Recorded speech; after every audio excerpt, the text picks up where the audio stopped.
If you'd like to own this timeless book in physical form, I've linked my favorite edition in the description below. A beautiful copy to study, gift, or keep forever.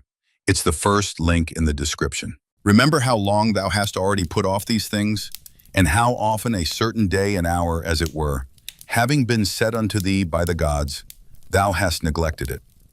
It is high time for thee to understand the true nature both of the world, whereof thou art a part, and of that Lord and Governor of the world, from whom, as a channel from the spring, thou thyself didst flow, and that there is but a certain limit of time appointed unto thee, which if thou shalt not make use of to calm and allay the many distempers of thy soul, it will pass away and thou with it, and never after return. Let it be thy earnest and incessant care, as a Roman and a man, to perform whatsoever it is that thou art about, with true and unfeigned gravity, natural affection, freedom, and justice. And as for all other cares and imaginations, how thou mayest ease thy mind of them, which thou shalt do if thou shalt go about every action as thy last action, free from all vanity, all passionate and willful aberration from reason, and from all hypocrisy, and self-love, and dislike of those things, which by the fates or appointment of God have happened unto thee. Thou seest that those things which, for a man to hold on in a prosperous course and to live a divine life are requisite and necessary, are not many, for the gods will require no more of any man that shall but keep and observe these things. Do, soul, do, abuse and contemn thyself. Yet a while in the time for thee to respect thyself will be at an end. Every man's happiness depends from himself, but behold, thy life is almost at an end. Whilst affording thyself no respect, thou dost make thy happiness to consist in the souls and conceits of other men.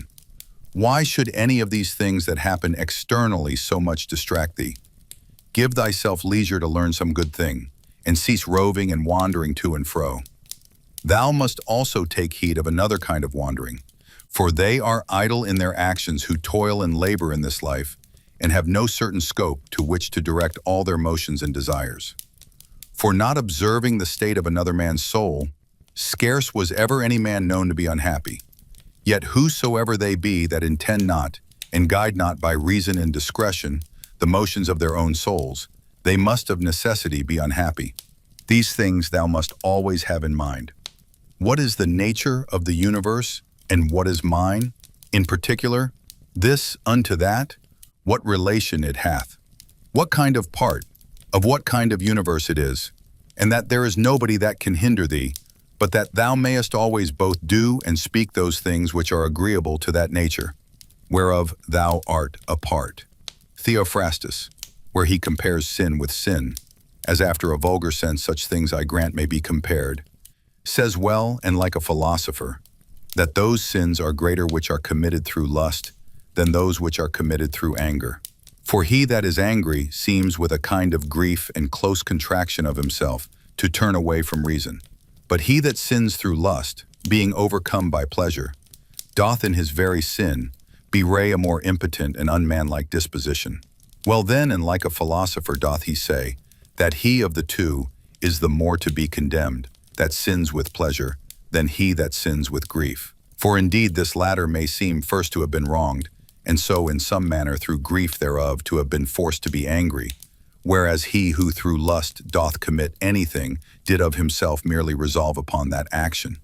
Whatsoever thou dost effect, whatsoever thou dost project, so do and so project all, as one who, for aught thou knowest, may at this very present depart out of this life.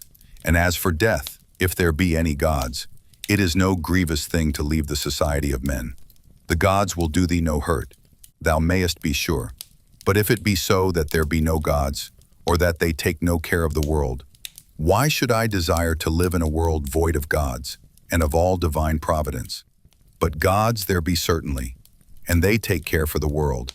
And as for those things which be truly evil, as vice and wickedness, such things they have put in a man's own power, that he might avoid them, if he would. And had there been anything besides that had been truly bad and evil, they would have had a care of that also, that a man might have avoided it. But why should that be thought to hurt and prejudice a man's life in this world, which cannot anyways make man himself the better or the worse in his own person. Neither must we think that the nature of the universe did either through ignorance pass these things, or, if not as ignorant of them, yet as unable either to prevent or better to order and dispose them. It cannot be that she through want either of power or skill should have committed such a thing, so as to suffer all things both good and bad, equally and promiscuously, to happen unto all both good and bad. As for life therefore and death, honor and dishonor, labor and pleasure, riches and poverty, all these things happen unto men indeed, both good and bad equally, but as things which of themselves are neither good nor bad, because of themselves neither shameful nor praiseworthy. Consider how quickly all things are dissolved and resolved. The bodies and substances themselves into the matter and substance of the world, and their memories into the general age and time of the world. Consider the nature of all worldly sensible things, of those especially which either ensnare by pleasure, or for their irksomeness are dreadful, or for their outward luster and show are in great esteem and request, how vile and contemptible, how base and corruptible, how destitute of all true life and being they are. It is the part of a man endowed with a good understanding faculty to consider what they themselves are in very deed, from whose bare conceits and voices honor and credit do proceed, as also what it is to die, and how, if a man shall consider this by itself alone, to die, and separate from it in his mind all those things which with it usually represent themselves unto us, he can conceive of it no otherwise than as of a work of nature. And he that fears any work of nature is a very child. Now death, it is not only a work of nature, but also conducing to nature. Consider with thyself how man, and by what part of his, is joined unto God, and how that part of man is affected, when it is said to be diffused. There is nothing more wretched than that soul, which in a kind of circuit compasseth all things, searching, as he saith, even the very depths of the earth, and by all signs and conjectures prying into the very thoughts of other men's souls, and yet of this is not sensible, that it is sufficient for a man to apply himself wholly, and to confine all his thoughts and cares to the tendance of that spirit which is within him, and truly and really to serve him. His service doth consist in this, that a man keep himself pure from all violent passion and evil affection, from all rashness and vanity, and from all manner of discontent, either in regard of the gods or men. For indeed, whatsoever proceeds from the gods deserves respect for their worth and excellency, and whatsoever proceeds from men, as they are our kinsmen, should by us be entertained with love, always, sometimes as proceeding from their ignorance of that which is truly good and bad, a blindness no less than that by which we are not able to discern between white and black, with a kind of pity and compassion also. If thou shouldst live 3,000 or as many as 10,000 years, yet remember this, that man can part with no life properly, save with that little part of life which he now lives. And that which he lives is no other than that which at every instant he parts with. That then which is longest of duration, and that which is shortest, come both to one effect. For although in regard of that which is already past there may be some inequality, yet that time which is now present, and in being is equal unto all men. And that being it which we part with whensoever we die, it doth manifestly appear that it can be but a moment of time that we then part with. For as for that which is either past or to come, a man cannot be said properly to part with it. For how should a man part with that which he hath not? These two things, therefore, thou must remember. First, that all things in the world from all eternity, by perpetual revolution of the same times and things ever continued and renewed, are of one kind and nature, so that whether for 100 or 200 years only, or for an infinite space of time, a man see those things which are still the same, it can be no matter of great moment. And secondly, that life which any, the longest liver or the shortest liver, parts with, is for length and duration the very same.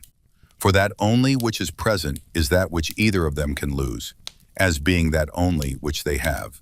For that which he hath not, no man can truly be said to lose. Remember that all is but opinion and conceit, for those things are plain and apparent, which were spoken unto Monimus the Cynic. And as plain and apparent is the use that may be made of those things, if that which is true and serious in them be received as well as that which is sweet and pleasing. A man's soul doth wrong and disrespect itself, first and especially, when, as much as in itself lies, it becomes an aposteme, and as it were an excrescency of the world. For to be grieved and displeased with anything that happens in the world is direct apostasy from the nature of the universe, part of which all particular natures of the world are. Sendingly, when she either is averse from any man, or led by contrary desires or affections tending to his hurt and prejudice, such as are the souls of them that are angry. Thirdly, when she is overcome by any pleasure or pain. Fourthly, when she doth dissemble, and covertly and falsely either doth or saith anything. Fifthly, when she doth either affect or endeavor anything to no certain end, but rashly and without due ratiocination and consideration, how consequent or inconsequent it is to the common end. For even the least things ought not to be done without relation unto the end. And the end of the reasonable creatures is to follow and obey him, who is the reason, as it were, and the law of this great city and ancient commonwealth. The time of a man's life is as a point, the substance of it ever flowing, the sense obscure, and the whole composition of the body tending to corruption. His soul is restless, fortune uncertain, and fame doubtful. To be brief, as a stream, so are all things belonging to the body. As a dream or as a smoke, so are all that belong unto the soul. Our life is a warfare and a mere pilgrimage. Fame after life is no better than oblivion. What is it then that will adhere and follow? Only one thing, philosophy. And philosophy doth consist in this: for a man to preserve that spirit which is within him from all manner of contumelies and injuries, and above all pains or pleasures, never to do anything either rashly or feignedly or hypocritically, wholly to depend from himself and his own proper actions, all things that happen unto him to embrace contentedly, as coming from him from whom he himself also came, and above all things, with all meekness and a calm cheerfulness, to expect death, as being nothing else but the resolution of those elements, of which every creature is composed, and if the elements themselves suffer nothing by this their perpetual conversion of one into another, that dissolution and alteration, which is so common unto all, why should it be feared by any? Is not this according to nature? But nothing that is according to nature can be evil.